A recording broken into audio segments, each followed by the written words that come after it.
Hello everyone, so my name is Simi. I'm an regulated immigration consultant for Citadel Global Immigration located in Toronto, Ontario, Canada. So the purpose of this video is basically to talk about the immigration system, the Canadian Express Entry particularly. While there are different pathways through which people can actually migrate to Canada, the most prominent pathway that is known to people, especially for foreign skilled workers, is the express entry system. Basically, if you see me looking down, I'm just basically looking at my notes that I've made for this video. So what is the express entry system? The express entry system is a pathway that allows foreign skilled workers to migrate, not just foreign skilled workers, skilled workers in general, to migrate to Canada permanently and live and work and settle there. So under the express entry system, obviously there's three different subcategories which people use to qualify for the program. So there is the federal skilled worker, the Canadian experience class, as well as the federal skilled program. So I'm gonna start based on, I might not be able to go through all the three categories in this video, but I will touch on the most important categories, the most popular categories that people migrate through, and that is the federal skilled worker as well as the Canadian experience. If time permits, I might go into the Canadian experience, and if not, it will be in a different video. So the federal skilled system, what is that? What is the federal skilled worker program? So the express entry system actually is a recent pathway that Canadian immigration recently established, which was done in 2015. Prior to that, to 2015, people usually migrate through what is called the federal skilled worker program. The difference is that obviously with the term it's only for federal skilled workers. And it takes the challenge with that was that it could take a long time before applications are processed. So in order to mitigate those long processes and to rectify that, they decided to bring forth the express entry system, which is the umbrella for the federal skilled worker, a Canadian experience class, the federal skilled trade. So now that I've just talked about the background, let's talk about what each program actually is about, entails. So the federal skilled worker program allows foreign skilled workers who are interested in coming to Canada to migrate permanently to Canada, to live, work, settle there. So not only can you come by yourself, you can also come with your family and also dependents. So dependents being your children. How does this process work? How do you qualify? So remember, the express entry system is actually a point-based system. So what it does is that it weighs your qualifications against other candidates in the pool. So it's a pool-based system as well. So what it does is, maybe in a different video, I might just do a walkthrough of how to create an express entry profile, and so that way you have an idea of what I'm talking about.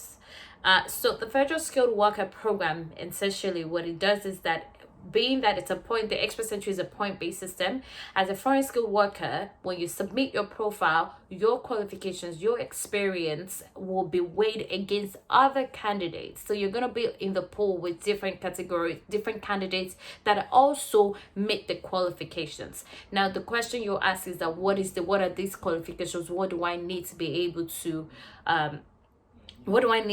to qualify for this program? For this federal skilled worker program under the express entry system, you need to have 6 to 7 points out of 100. Now you might wonder that what are those things that they consider for you to get. So how do you calculate your points? How do you get the 6 to 7 points?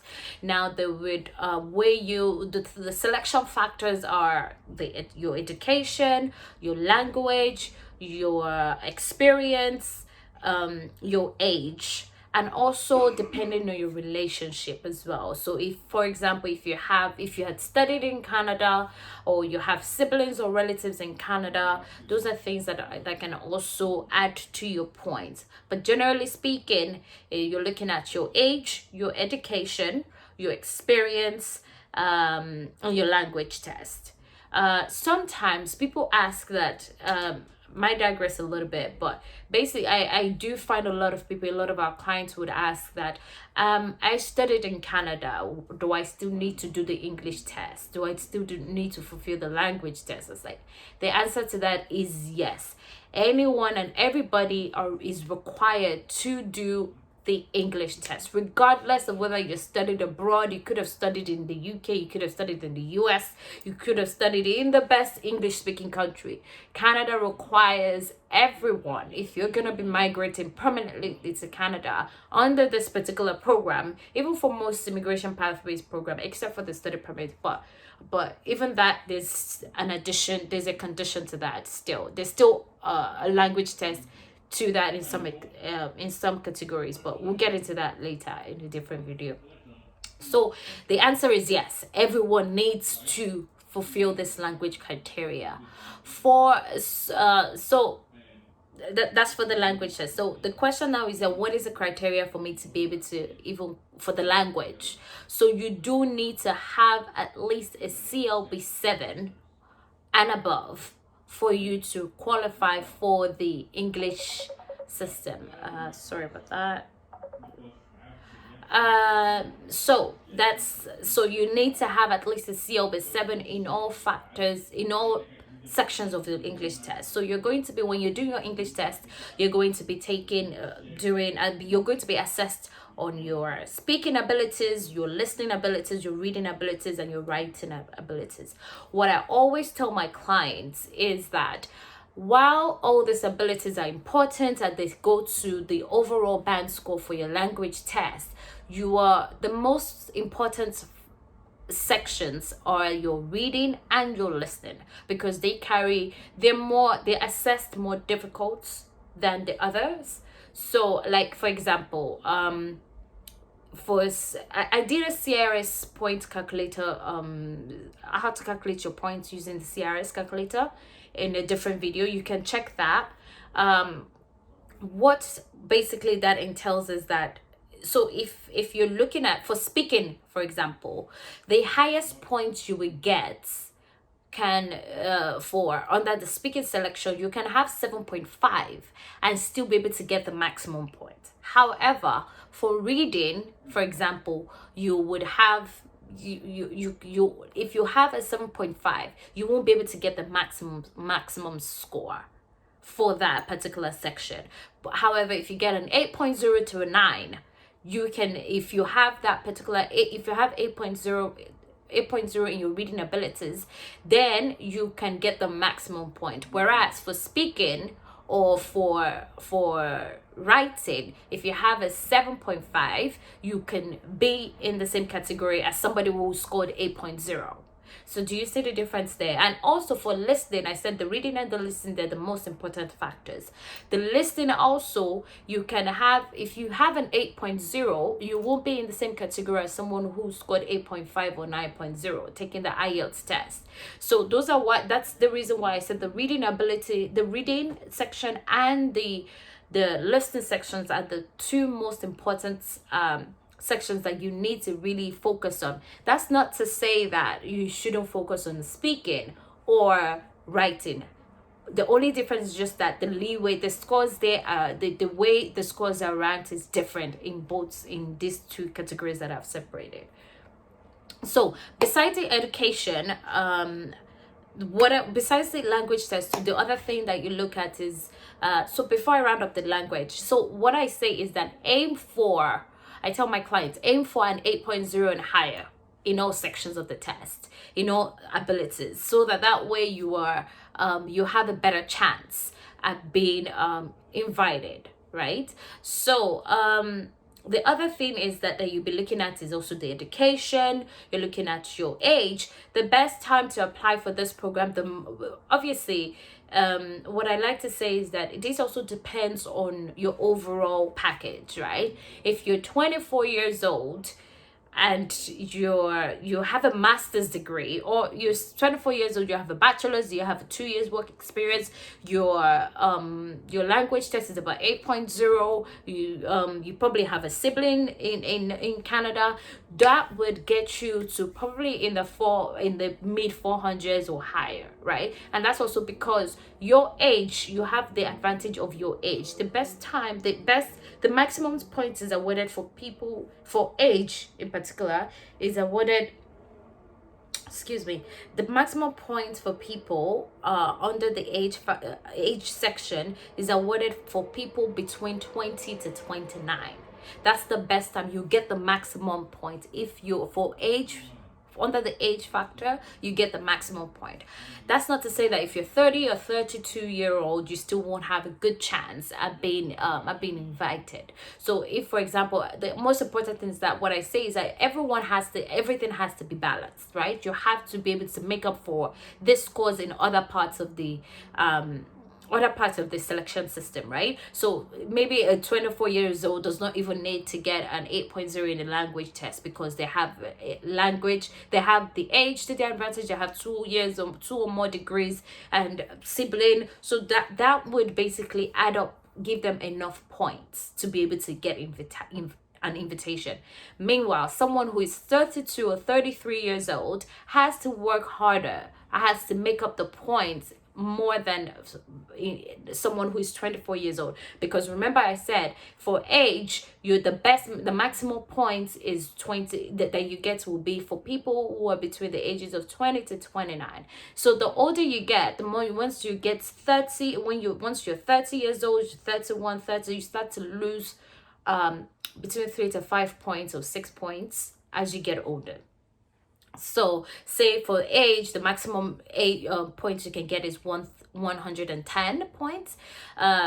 If you're 30, your points will go to about 95, 96. If you're 31, you're looking at 80 something points. So you see, just to give you an idea of what you're looking at. So I've talked about the language, I've talked about the age. Now let's talk about the education. Obviously, the higher your education, the more points you're also awarded. If you have a master's degree or professional degree as a lawyer or doctor, you would have more points than someone who has a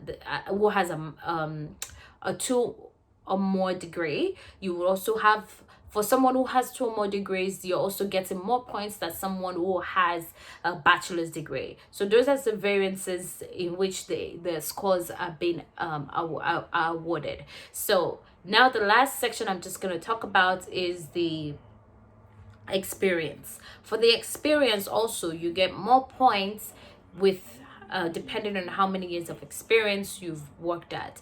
Now for the experience, you have to show that you've worked in what they call the NOC, and that is the National Occupational Codes.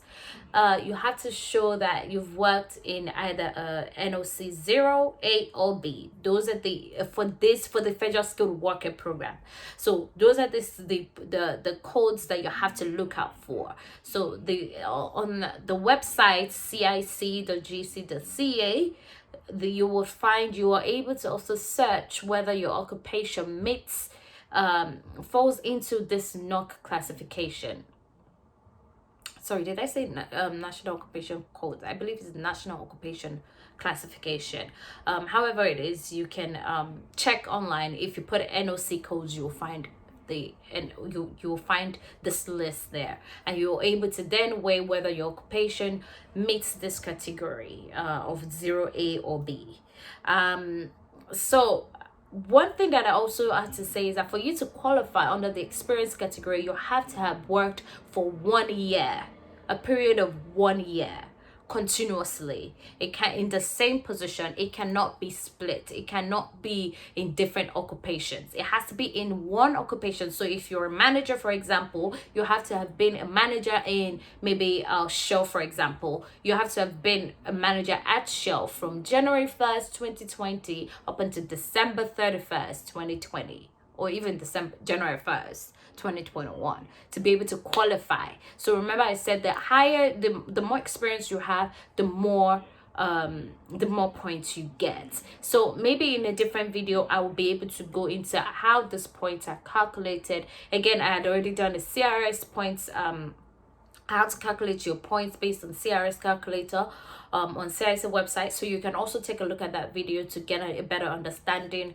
of what I'm talking about. So again, just to round up this video, a lot of other points that you can get will be based on whether or not you studied in Canada, you have a sibling in Canada, you worked in Canada. Those are the additional points that you can also get for this particular program. So I hope I was able to explain, or at least provide a bit of guidance for you if you're looking to migrate to Canada under the express entry system and you live abroad. The Federal Skilled Worker Program is the program that you're going to be looking at. It might be better to also look at, we're going to put a link below to also, so that you can also look at this program at the details, what the documents you're supposed to provide and all of that. If you do want to if you also want more information, you can check out our Instagram page, which is at Citadel Global Agency. You can also send us an email at info@citadelglobalagency.com. I hope that you have answered, or have been able to help in some way, and if not, hopefully the next video can also shed more light, or you can send us an email if you have a particular questions and you're hoping to get some clarity on something. Thank you very much. Have a good day and hope to see you soon in our next video. Bye.